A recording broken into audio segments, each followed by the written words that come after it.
কণ্ঠ করতে সাহস করবে না। আমি ভারতকে সাবধান করে দিচ্ছি, বাংলাদেশের দিকে খবরদার কুনজর দিবে না। বাংলাদেশ সিকিম ভুটান নয়, বাংলাদেশ 18 কোটি মুসলিম জনতার, তাওহিদি জনতার দেশ। এদেশ একটি মসজিদ, এটা আমাদের পবিত্র ভূমি।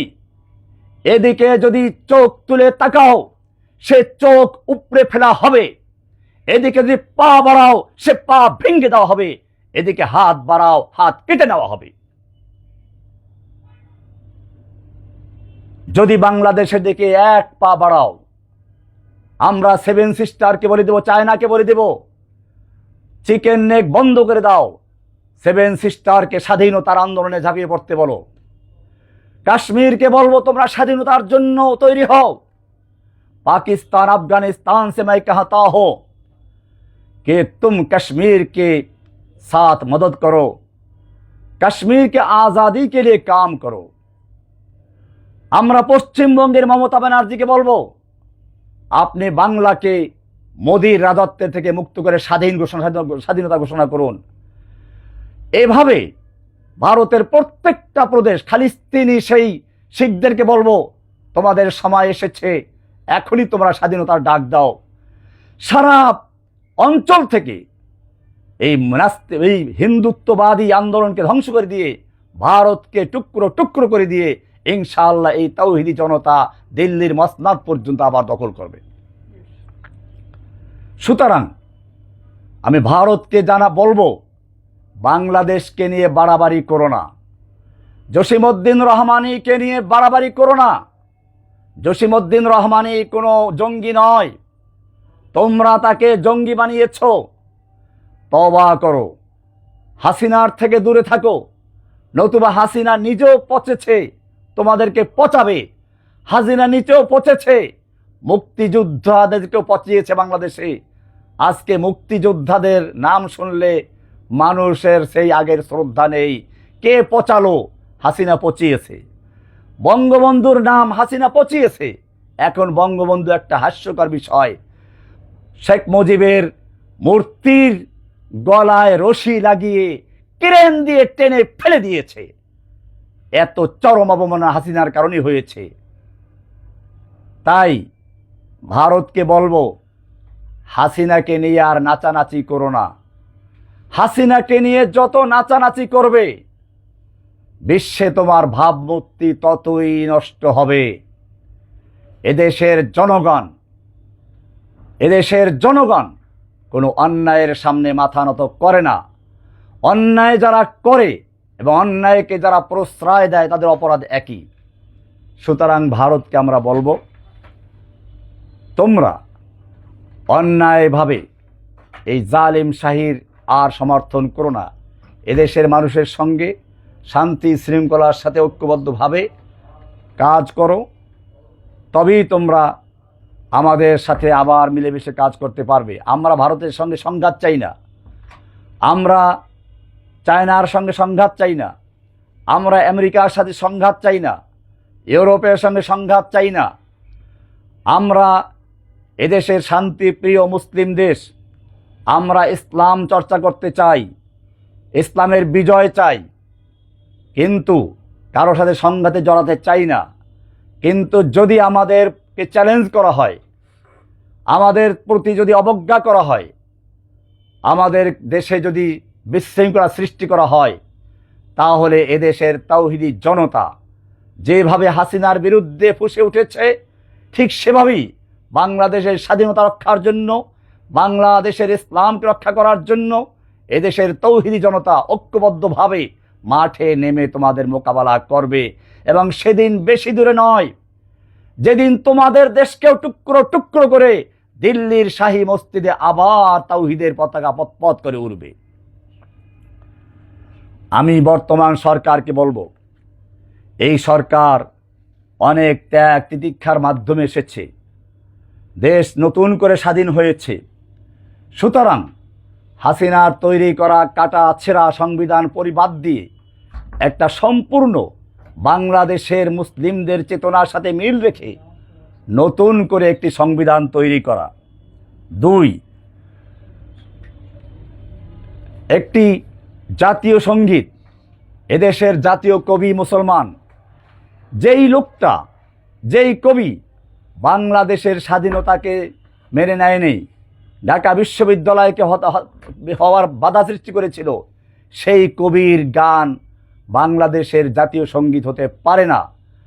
আমি তাওহীদি জনতাকে বলবো, আপনারা এই দেশ স্বাধীনতায় যাদের ভূমিকা আছে সোচ্চার হন এবং এই বাংলাদেশ বিরোধী এবং শিখ বাংলাদেশের বিশ্ববিদ্যালয় বিরোধী, ঢাকা বিশ্ববিদ্যালয়ের সেই বিরোধিতাকারী রবীন্দ্রনাথের সঙ্গীত বাদ দিয়ে জাতীয় কবি কাজী নজরুল ইসলামের কবিতাকে, অথবা নিজেরা সুন্দর করে নতুন প্রজন্মের যারা কবি আছে তারা এদেশের জাতীয় মুসলিমদের সাথে চেতনার সাথে সম্পর্ক রেখে একটা সুন্দর নতুন জাতীয় সঙ্গীত তৈরি করে সেটাকে এদেশের জাতীয় সঙ্গীত হিসাবে ঘোষণা করার জন্য আমি দাবি জানাচ্ছি।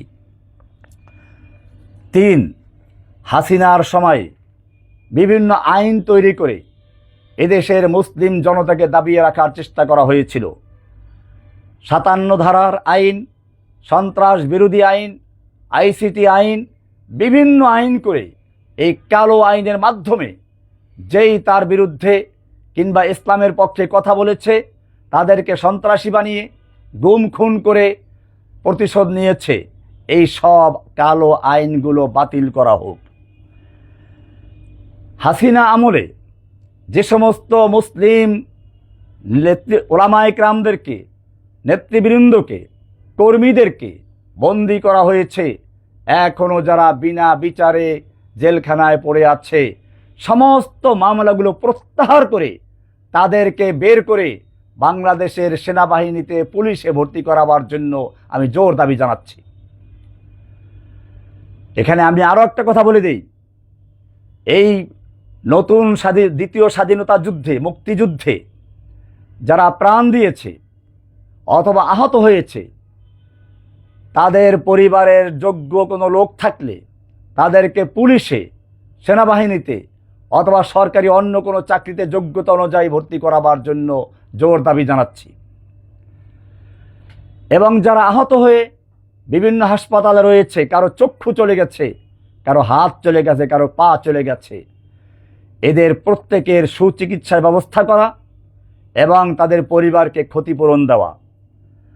সাথে সাথে যেই পুলিশগুলো নেচে নেচে আনন্দ করে, উৎসবে করে এই ছাত্র জনতার বুকে গুলি করেছে, হেলিকপ্টার থেকে, গানশিপ থেকে, এরকমভাবে ট্যাঙ্কের ভিতরে বসে অথবা রাস্তায় দাঁড়িয়ে এই পুলিশগুলোকে খুঁজে খুঁজে বের করে তারা যেভাবে জনগণের সামনে দিবালোকে গুলি চালিয়েছে, ওদেরকে ধরে এনে জেলখানার কোনো অন্ধকুঠিতে নয়, ওদেরকেও রাজপথে এনে লক্ষ লক্ষ জনতার সামনে এনে ব্রাশ ফায়ার করে ওদের হাড্ডি গুড্ডি বাতাসে উড়িয়ে দেওয়া হোক।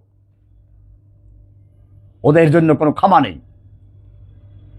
সাধারণ মানুষ যারা হয়তো না বুঝে আওয়ামী লীগের রাজনীতির সঙ্গে যুক্ত হয়েছিল তাদের ক্ষমা করা যেতে পারে, কিন্তু যারা আমার নিরস্ত্র ছাত্র ভাইদের বুকে গুলি চালিয়েছে, শিশুদের বুকে গুলি চালিয়েছে, আবু সাঈদের সম্প্রসারিত হাতের খালি হাতে থাকা সেই ব্যক্তির বুকে গুলি চালিয়েছে, এদের সঙ্গে যারা সহযোগিতা করেছে, এদের নির্দেশ দাতা যারা, উস্কানিদাতা যারা, এদের জন্য ক্ষমা নয়।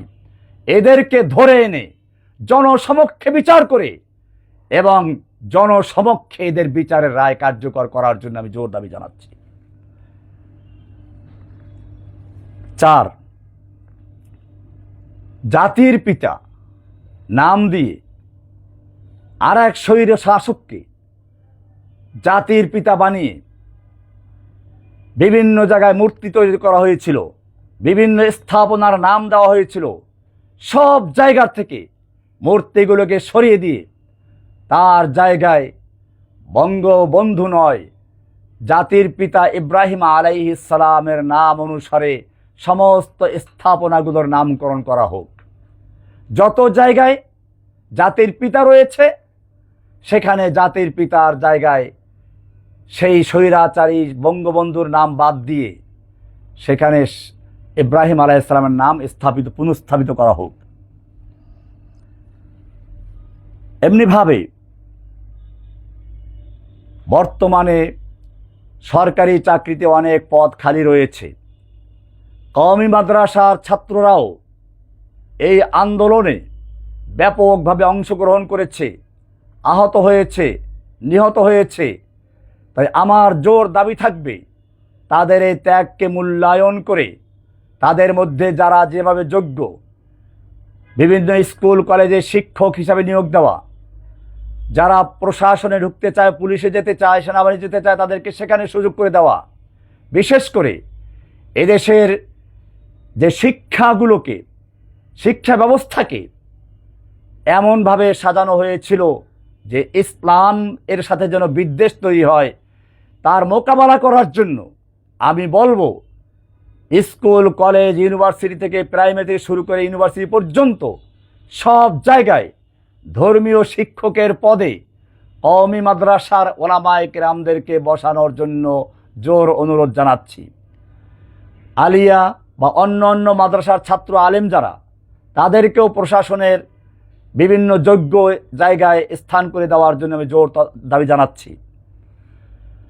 এমনিভাবে আজকে মিডিয়াগুলো সবই বামপন্থী এবং রামপন্থী তথা হাসিনাপন্থী লোকদের হাতে।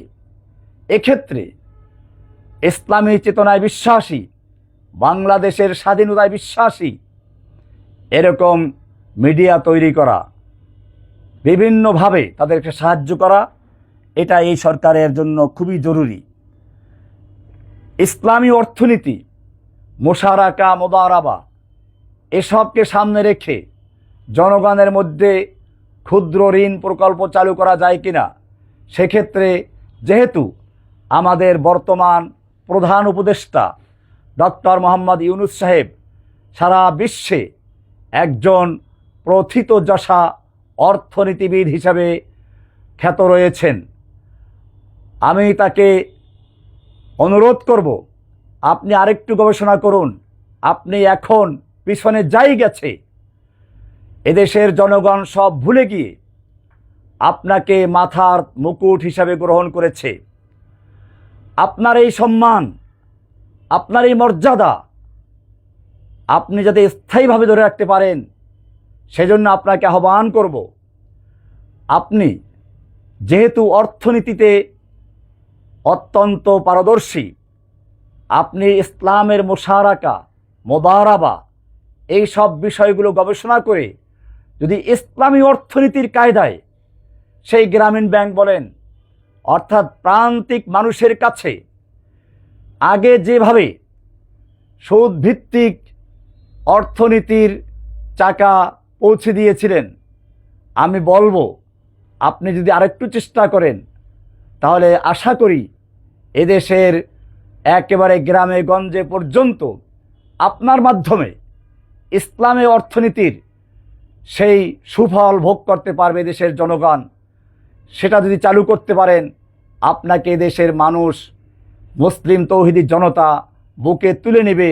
আপনার অতীতের যে সমস্ত সুদের যে কারবারগুলো রয়েছে সেগুলোকে আমরা ভুলে যাব, আপনার সঙ্গে আমরা সহযোগিতা করব, এটাই আমার শেষ প্রত্যাশা। আল্লাহ তাআলা আপনাকে এবং আপনার